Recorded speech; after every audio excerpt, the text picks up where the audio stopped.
Any questions before we begin? Anything about the Kirchhoff's rules or anything else we had discussed before?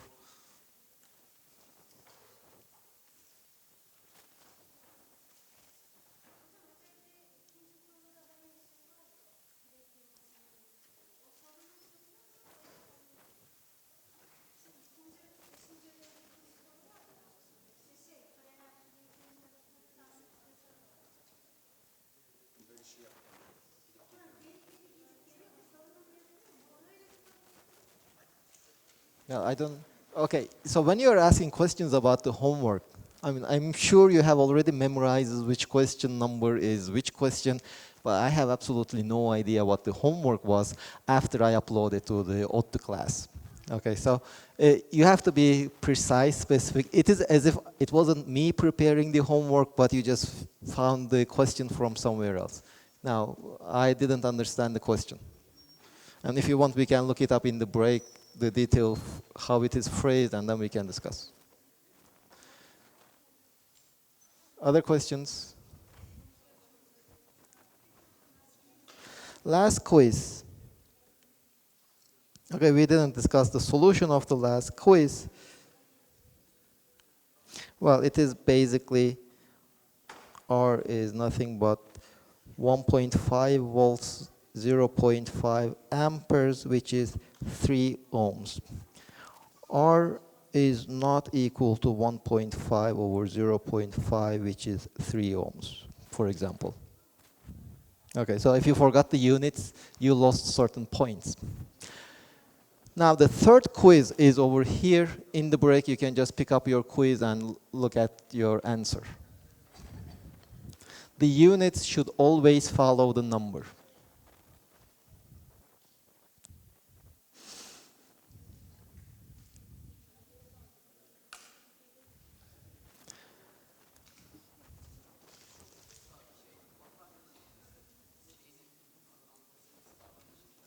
Okay, so your friend is asking how do we treat the battery in applying the Kirchhoff's laws, right?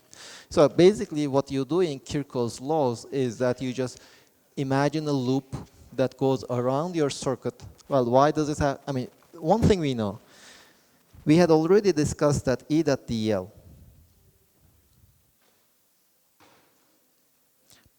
around any closed loop whatsoever should be equal to 0.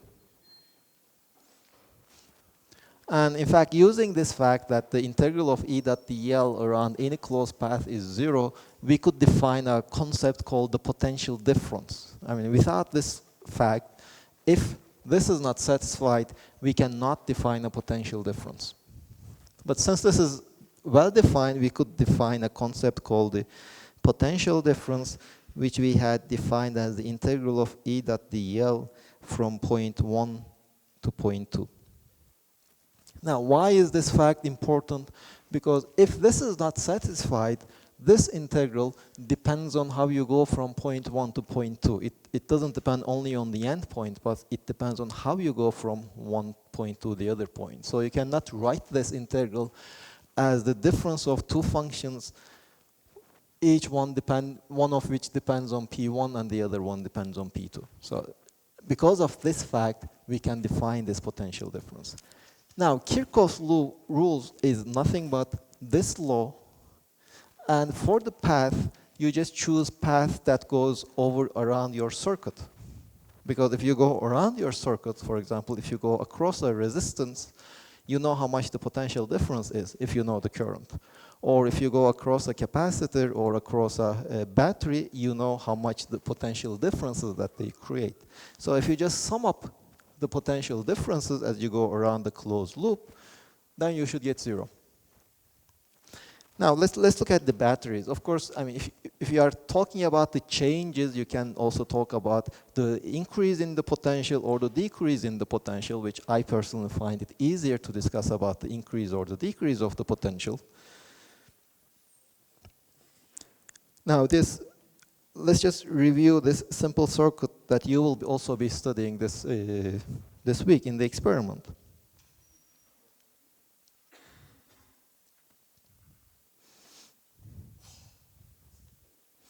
So this is C, this is R, this is epsilon.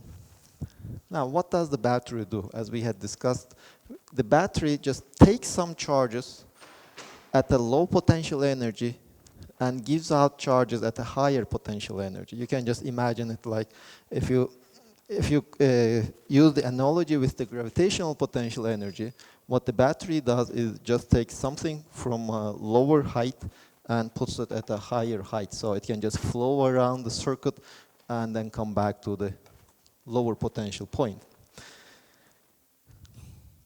So the positive plate is the place where you have the higher potential, that is the potential energy per unit positive charge, and the negative side has the lower potential. Again, that's the lower potential energy region for a positive charge. So let's see, if we write the Kirchhoff's rule, first we have to choose a direction for our current. We are just choosing the positive direction of the current. So let's say if this is our positive direction of the current, now of course you can just follow the current or go against the current. You say this law is independent of how you go around the loop. So you can use whichever path you like. So we can just, let's say, start from this point A, go to B, C, no. Let me use small letters. A, B, C, D, E. So this loop integral as you go from A, B, C, D, E, A of E dot dl should be equal to 0. So let's just write potential drops.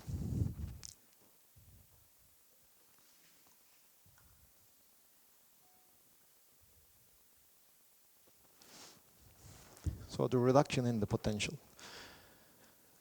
Now just keep in mind, well, of course, in the circuit, for example, we also need to define what is the positive charge of the capacitor. So we can say that, okay, if this plate is positively charged, this plate is negatively charged, I will say that the capacitor has a positive charge. Again, that is my definition. You can just choose whichever convention you like. It doesn't make any difference. So let's see, we started from A to B. What is the potential drop? 0, there is no resistance, no circuit element, so 0. Plus from B to C, 0. From C to D. Now we have a circuit element over here, and the two terminals of this circuit element are at a different potential. Well, you see, it is Q over C, that's for sure. The potential difference across a capacitor is always Q over C. But you see, we go from the negative plate to the positive plate. So if Q is positive, the point D has a higher potential. It's the positive side. But we are looking at the potential drops. So if as we go from C to D, the potential is increasing by Q over C, which means it is decreasing by minus Q over C.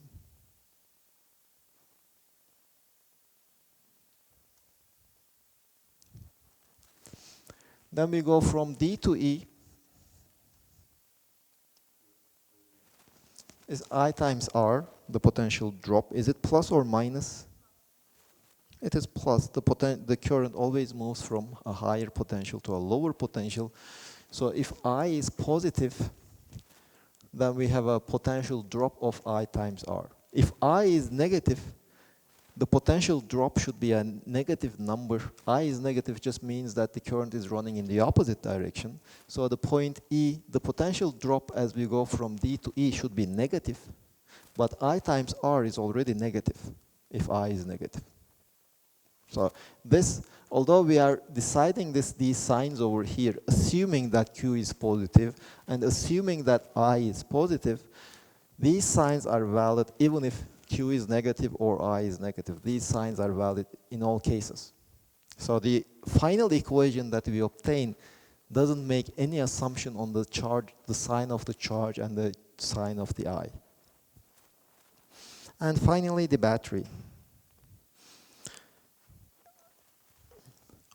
As we go from E to A, what is the potential drop? So you see the positive, this epsilon just means that the positive plate is at a potential higher than the negative plate, and the differences in this potential is epsilon.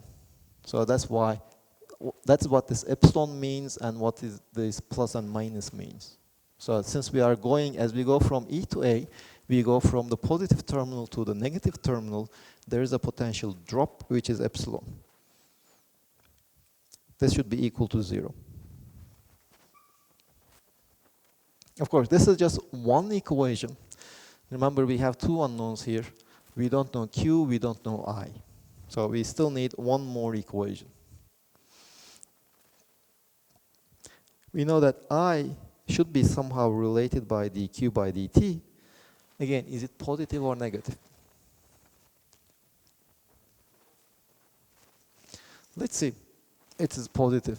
Let's see if it is positive and or negative. Let's just assume for the time, for the sake of determining this sign, that I is positive. We have a positive current, and and Q is positive. Both I and Q are positive. So that means the current is running in this direction. I have more positive charges on this plate than on this plate. As the current is running, the charge in the positive plate is decreasing. So if I is negative and Q is positive, sorry, if I is positive, that means with time, if we wait for dt, Q is decreasing. dq is negative. So if I is positive, dq has to be negative, or dq over dt has to be negative. So in order to have this equality, we should put a minus sign.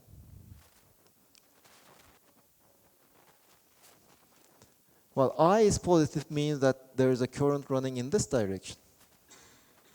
So the charge in the positive plate is decreasing.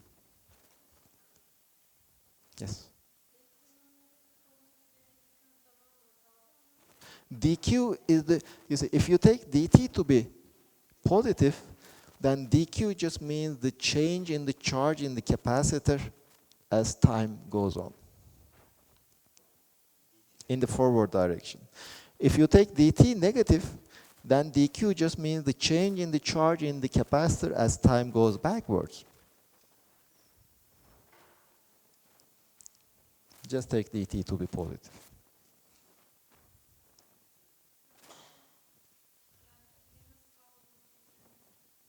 Now, of course, it determines the signs over here, so it will be important.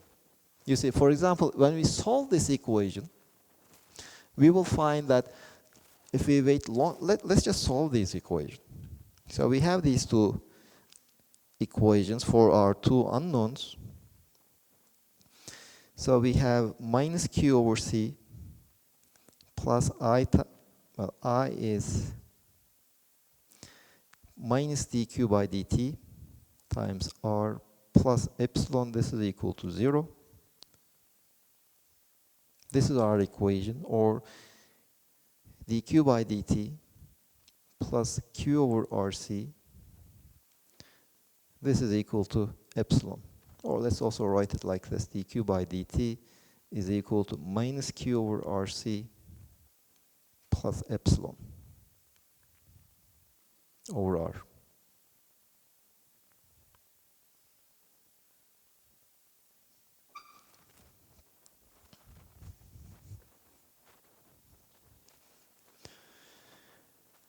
Now, we already wrote down the answer for this differential equation. Your book has it, your lab manual has it. But how do you solve this equation? So this is we are looking for a function of time, which when we take its derivative, it should be proportional to itself. The derivative, we are looking for a function whose derivative is almost itself. Just ignore this one for the time being. Which functions you know? The functions that you are familiar with. Which other functions you are familiar with? What are the functions that you know? Some common functions. You know logarithm of x. You know some polynomials. You should know sine of x. You should know cosine of x. E to the power x. Let's try. I mean, hmm? Well, let's also add that one.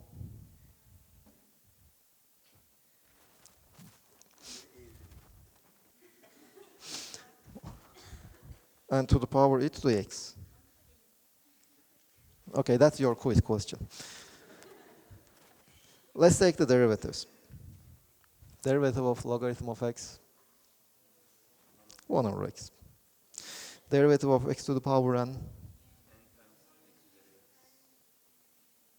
Derivative of sine of x. Derivative of cosine of x. Derivative of e to the power x. E to the power x. Well, we already have a function whose derivative is proportional to itself. So we don't need to go any further. So this is enough for us. Well, exponential is a weird function. And let me just write one more property of the exponential. And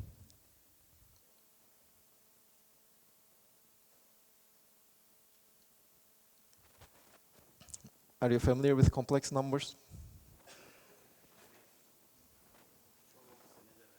Okay, you should remember, review the complex numbers. You will be using them quite often next year. Well, this is what's called, I think it's the Euler formula.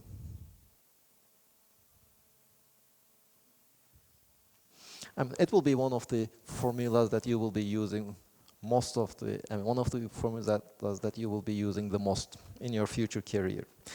Okay, so let's see, we are already happy with this function e to the power x. Well, we are almost happy with that function e to the power x. Let's just give it a try. Let's try q is equal to a e to the power alpha t plus b. I mean, solutions of differential equations, I'm afraid it's just trial and error. We don't have rigorous methods to drive them, most of them. Well, for this one, we do have a method, but I think this would be easier. We just try this thing. Now, when you try it, when you put it over there, dq by dt is alpha times a e to the power alpha of t, which is alpha times q minus b, or alpha q minus alpha b. Well, that's great. So you see, if you look at, we are looking for a solution of this one. And here we have a function q whose time derivative is proportional to itself plus some constant.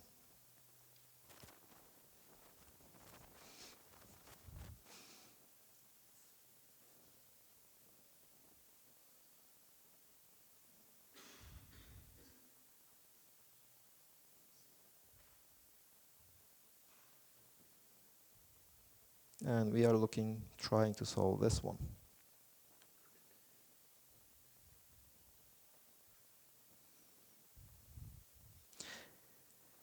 So what we see, alpha should be equal to minus 1 over RC. And alpha times b minus alpha times b should be equal to epsilon over r. So we know A, we know B. So the solution we are looking for is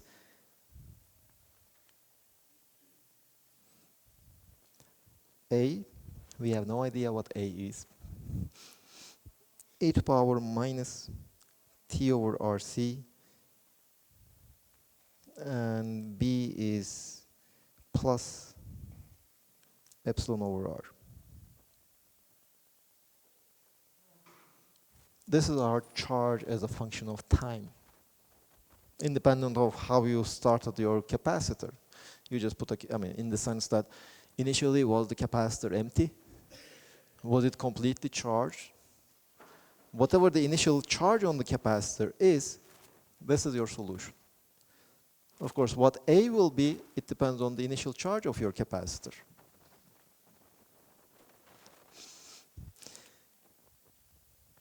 Now, let's do another example. Now, it will be following this one.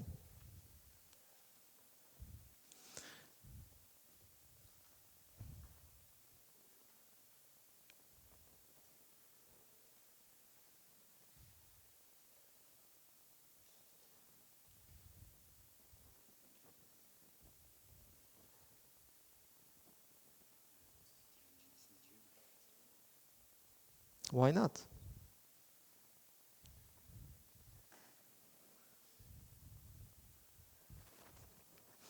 I mean, it's just our naming. You can just give them any other name. Now, this is in fact identical to the initial circuit. The only difference is that there's no energy, there's no battery to give energy to the system. So epsilon is equal to 0 in the previous example, if you look at this one. So we already have the solution. Q of t is just this function.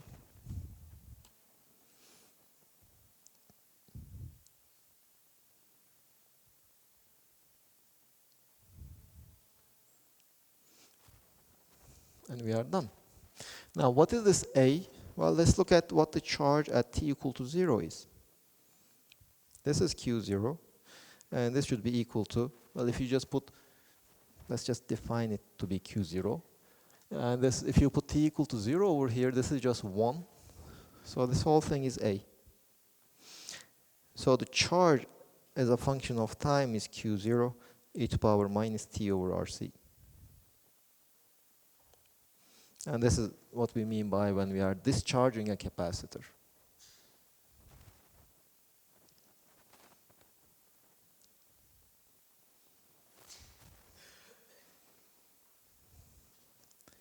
Any questions on this one?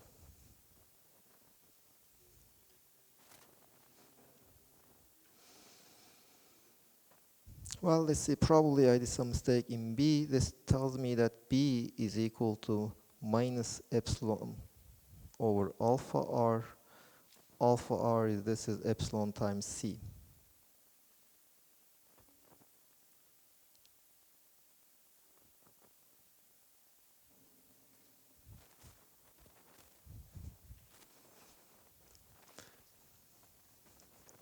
If the T is equal, the charge in the capacitor initially is 0, then you have to choose A to make sure that when you put T is equal to 0 over here, this gives you 0. If initially the capacitor has some charge, let's say Q0, then you have to make sure that you choose an A such that this quantity over here, when you put T is equal to 0, gives us the initial charge in the capacitor. It just depends on our initial conditions, how you start your system. These equations, the Kirchhoff's laws, etc., they determine how it changes in time, but you are free to choose how you start your system initially. Now, any questions up to here?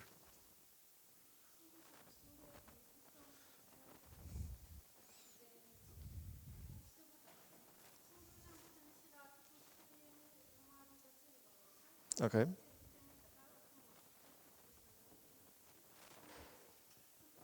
True.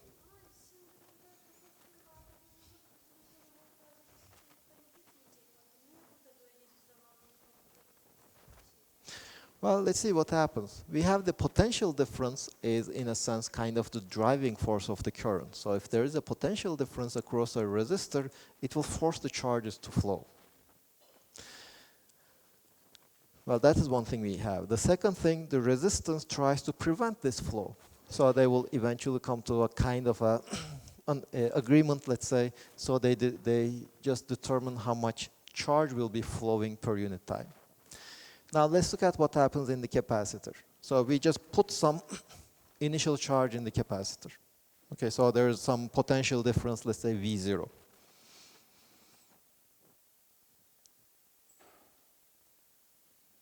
Let's just plot V as a function of time and I as a function of time. So initially we put some initial charge in the capacitor. So we start from some V0. Then we connect the circuit. This V0 will create a current. Let's say I0. Now this current means that the charge in the capacitor will be reducing. There will be less charge in the capacitor. But if there's less charge in the capacitor, it means the potential difference across the capacitor will reduce in time. The potential will drop. Now if the potential drops, this is the potential across the resistor also, so the current also drops. As the capacitor is no longer pushing the charges as strong as it used to do. Now if the current, since the current is smaller, the discharging speed of the capacitor is also smaller. If we wait the same amount of time, so let's say this here, we waited an amount of time dt. If we wait the same amount of time, this is also dt, the change in the charge in the capacitor will be smaller. It will not be the same, so it will not go along this line. It will be slightly higher than that value. But now, okay, it will be slightly higher, but nevertheless, it will be lower than its initial value. So the potential has dropped, but since the, well, let me just exaggerate the lines a bit. The potential drops here, the current drops over here. Now it will not be following this line, it will just come here because the current is now smaller. But since the potential is smaller, the current will also be smaller, so the current, again, it will not follow this line, it will be somewhere over here. Well, we just repeat this process. The current is now smaller, so the potential should also be smaller. But again, it will not be along this line, it will be above that line.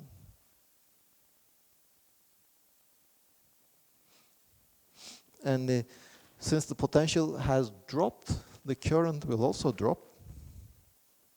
So if we just follow these lines, okay, the potential is dropping, but its dropping rate is always getting smaller.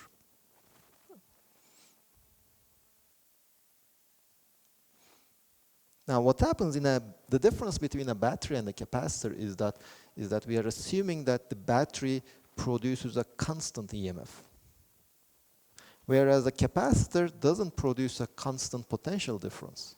The potential difference across the capacitor drops as the charge in the capacitor also drops.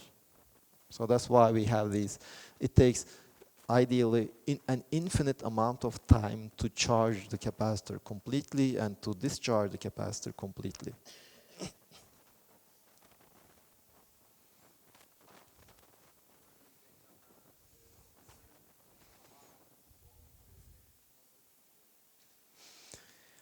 Well, when is Qt is equal to epsilon c? This is the maximum charge that the capacitor will have. Well, practically never. Well, not practically. Theoretically, it will never be epsilon c. But the difference will be so small after some time that you will not be able to distinguish it. When this number over here is very small.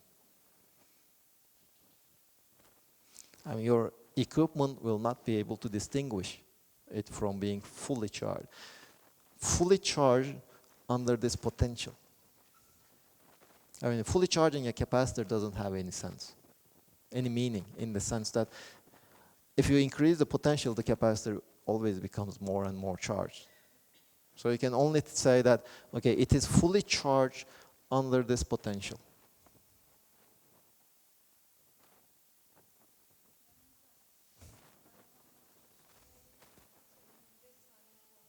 Okay. No, this will never be zero. Mathematically, it will never be zero.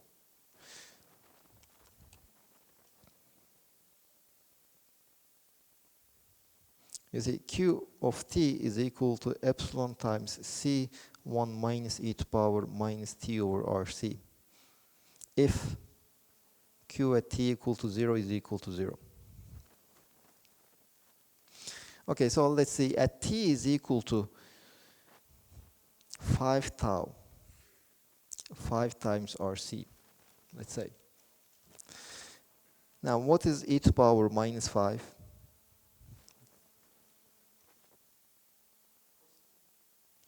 Which positive number? Approximate. Well, let's see, e is more or less 2.7, so this is 2.7 to the power 5, 1 over 3 over 5. This is 1 over 250, which is around 0.004.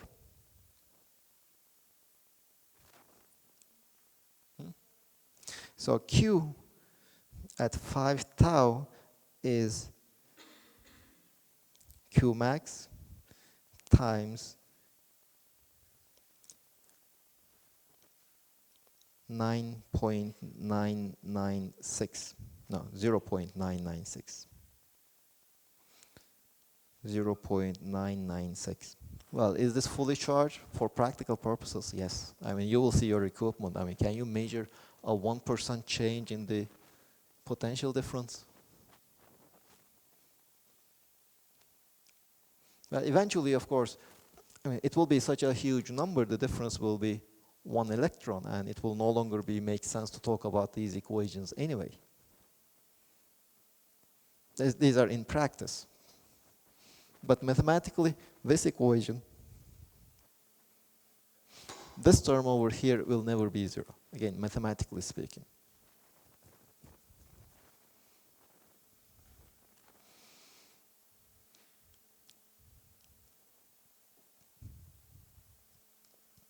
Now let's discuss one of your previous homeworks.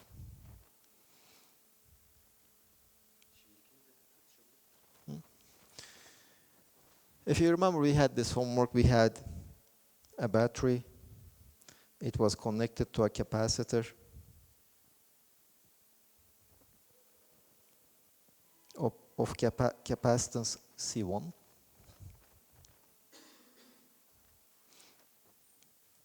We completely charged it.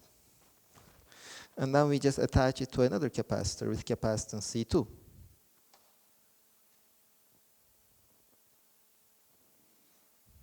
This is, let's say, Q10. And when you just connected these two capacitors, let's say one charge was Q1, the other charge was Q2. Initially, the energy stored in the capacitor was, let's say, epsilon 10, E10. And finally, when you connected these two capacitors, the energy stores were E1 and E2. And in the homework, you had seen that you had calculated all of these, and you had seen that E10 is not equal to E1 plus E2. Do you agree? So what happened to the energy? What happened to the energy conservation?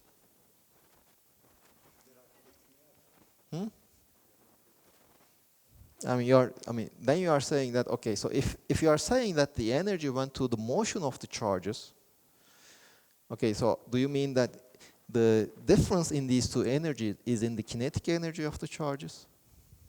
But the charges are not moving, we are talking about stationary state. Electrostatics. How?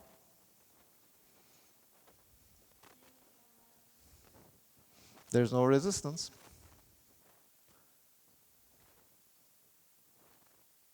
There's no resistance. Or is there no resistance? There should be at least a minimal amount of resistance in the circuit. So let's just solve that question.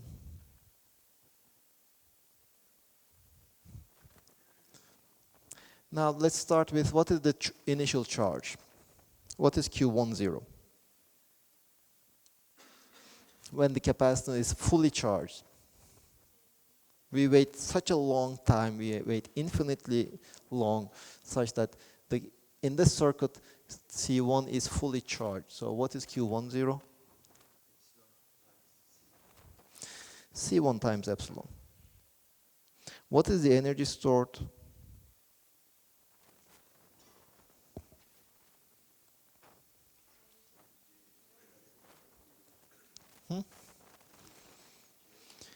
It is 1 over 2. You can say that, okay, it is C1 V squared, but V is nothing but, well, let's say CV squared. C is C1, V is nothing but epsilon squared. This is E10.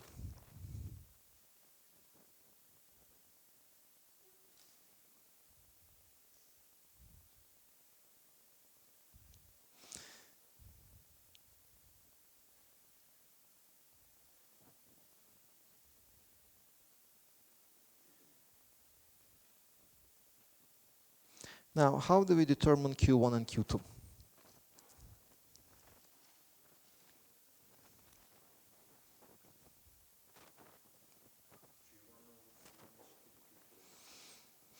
Well, your friend is just saying that the potential difference across this capacitor should be equal to the potential difference across the other capacitor.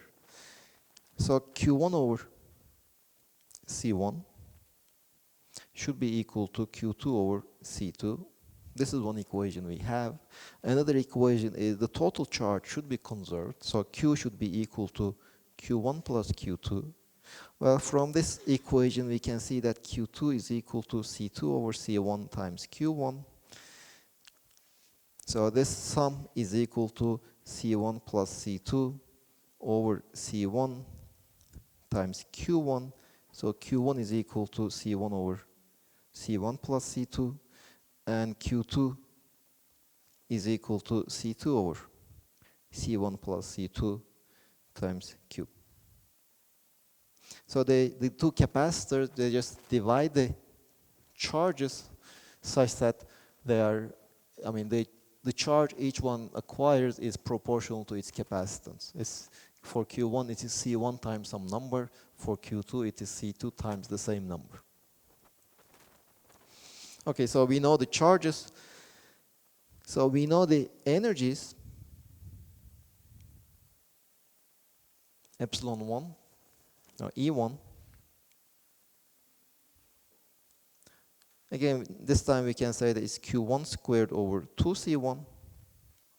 This is equal to 1 over 2C1. Q1 squared is C1 squared divided by C1 plus C2 squared times Q squared. So E1 is C1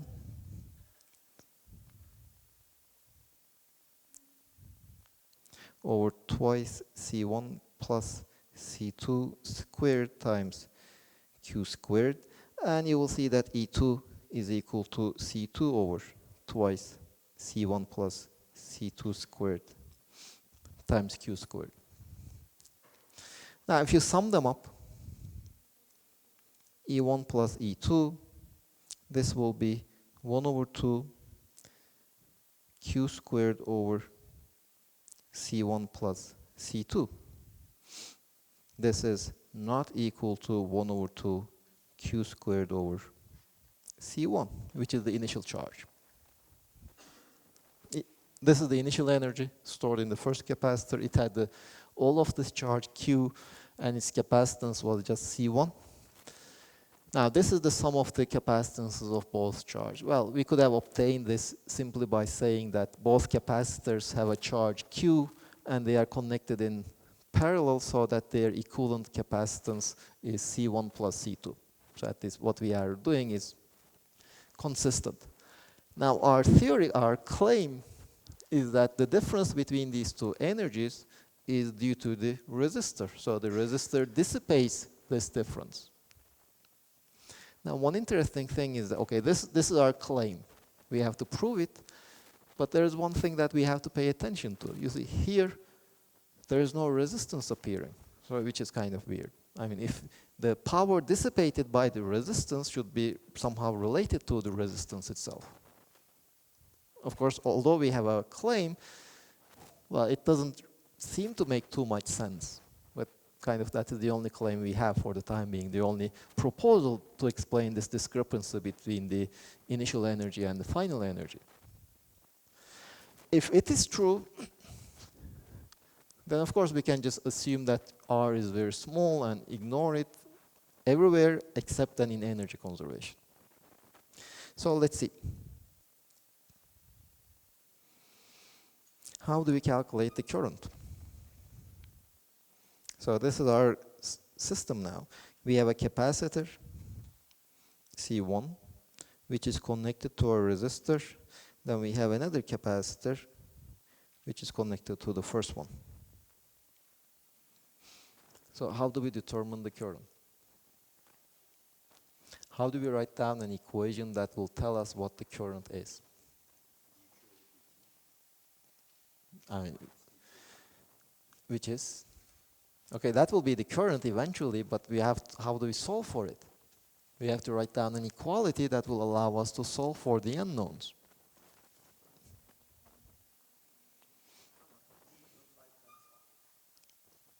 Now, we will be using the Kirchhoff's rules. I mean, Kirchhoff's rules allow us to determine the currents in any circuit, no matter how complicated or how simple they can be. So we can just imagine any time. First, we have to choose what are the positive and the negative plates of our capacitors.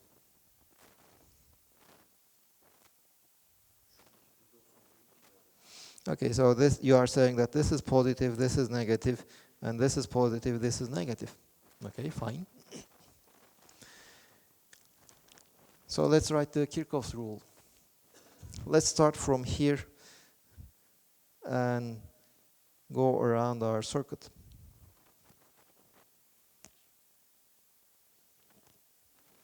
Yes. So I go from, let's say, A to B, C, and D. As I go from A to B, what is the potential drop? Let's say the charge over here is Q1, the charge over here is Q2. The potential drop is Q1 over C1. From B to C, 0. From C to D,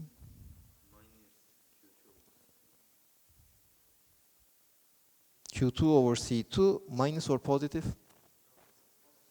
It's positive. Note how we change the positive plate and the negative plate. So this is positive Q2 over C2.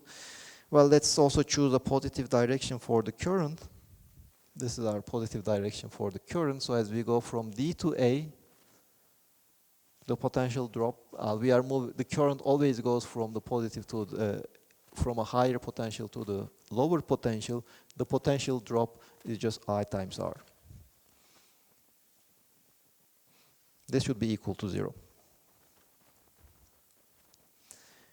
What can you say about Q1, Q2, and Q? How they are related?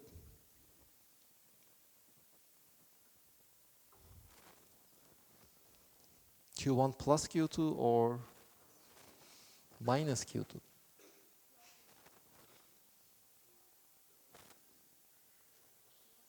Well, this is definitely true. This is definitely true. But what about their signs?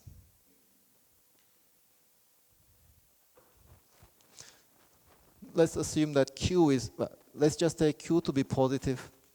Q1 is the remaining charge over here. Let's assume that also to be positive. But that means some positive charge has accumulated on this minus plate. But that means Q2 is negative. Since Q2 is negative, it's not Q1 plus Q2, it is Q1 minus Q2, which is the total charge Q, because of our weird choice of the signs of this plate. Now, if you don't like this sign,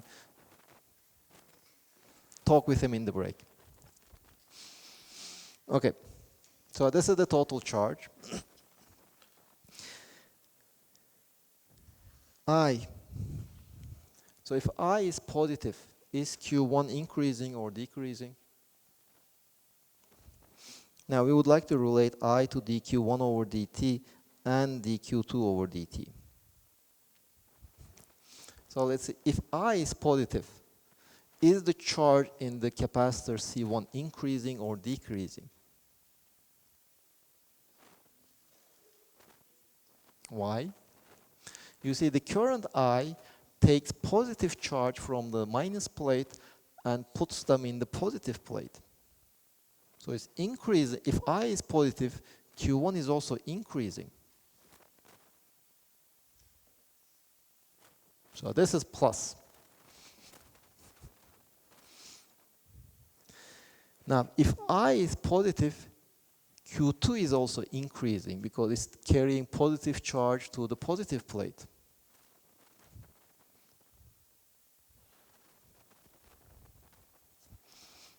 Now, I will just stop here for the time being.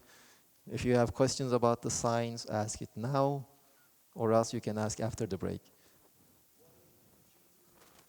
Why Q2 is negative? Let's just imagine this. You see, the choice of these signs of these plates just means that, for example, if you just take 5 coulombs of charge and put it in this minus plate, I will treat that to be a minus 5 coulomb charge of the capacitor. That is how I define this Q2. Q2 is the positive charge in this positive plate. That is how I define the Q2. Okay? So if, or let's say Q2 is the charge in this positive plate, whether Q2 is positive or negative, I don't care. But if I have some positive charge in the Q1 plate, that means I have plus charges in this plus plate and minus charges in this minus plate. When I connect these two capacitors, well, the plus charges, some of it will come to this minus plate, and the minus charges will, some of the minus charges will come to this plus plate. But you see, Q2 is the charge of this plus plate, which is negatively charged. If my capacitor loses some charge, then the second capacitor becomes negatively charged. That is why Q2 is negative. And I have to put this minus sign over there.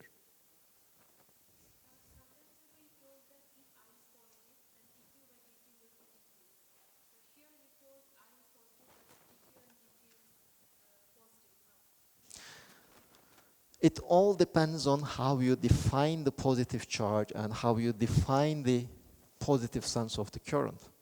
So you see, again, let's look at the convention over, oh, did I make a mistake? No. Let's see, what does this current do? It just takes away positive charges from this minus plate and puts it on the positive plate. So the charge, positive charge on the positive plate is increasing, right? Because this I is putting positive charges on the positive plate. So if I is positive, it just means Q1 is increasing. Q1 is the charge in this positive plate. dQ1 over dt is the rate of increase of the Q1. Similarly, if you look at Q, if we had assigned these plates opposite signs, if we had said, let's say, this plate, let's take it to be negative, the other one to be positive, then I would, of course, have an opposite sign over there. It all depends on your conventions, how you define the positive and the negative plate of the capacitor. What is the positive sense of the current? Just choose whichever one you like.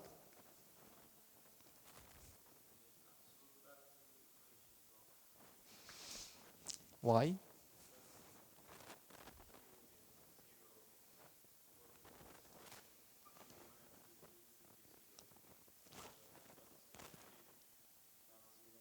Well, let's see.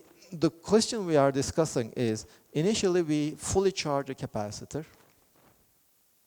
Okay, we charge a capacitor, it has a charge Q, and then we connect another capacitor. Some of that charge will just go to the other one. Under these circumstances, Q1 plus Q2, this should be satisfied. Well, if initially you start with zero charge, then there is no charge to flow, so Q1 and Q2, they will both be zero all the time. Now, in this circuit, in these circumstances, if you start with a zero charge in the initial capacitor, everything will be zero in this circuit. Now, your friend has a valid concern. We will see cases in the future weeks in which the currents will just move up and down. They will not just distribute and stop. They will just, it will be just like an oscillator. It will just go from one to the other one and then back and forth. But for the time being, we are not looking at such a system.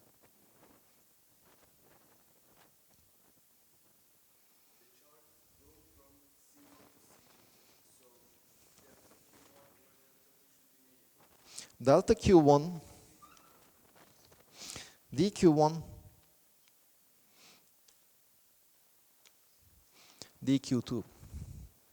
How are they related? So dQ1 is the change, dQ1 is the, let's say, increase in the positive, the charge in the positive plate. And dQ2 of the first capacitor. dQ2, let's say, is the increase in the charge in the positive plate of the other capacitor. So if you just assume that the charge in this positive plate has increased by dQ1, where did that charge come from? Well, it should come by some means from this charge, from this plate. If the charge in this plate has decreased by dQ1, because they just went to the upper plate, it means the charge here has decreased by dQ1, so the charge on the other plate has increased by dQ1 also. But that increase is what we call the increase in the charge of the second capacitor. So these two are equal.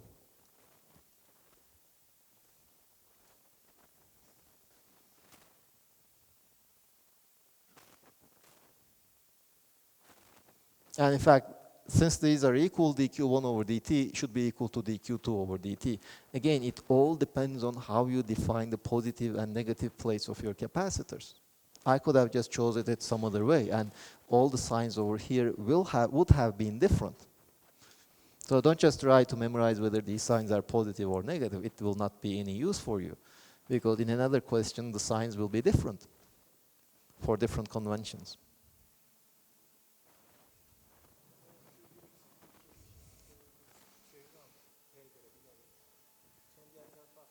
Okay, fine.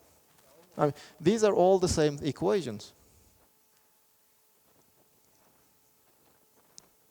And this equation, and this equation, all three of them are saying exactly the same thing.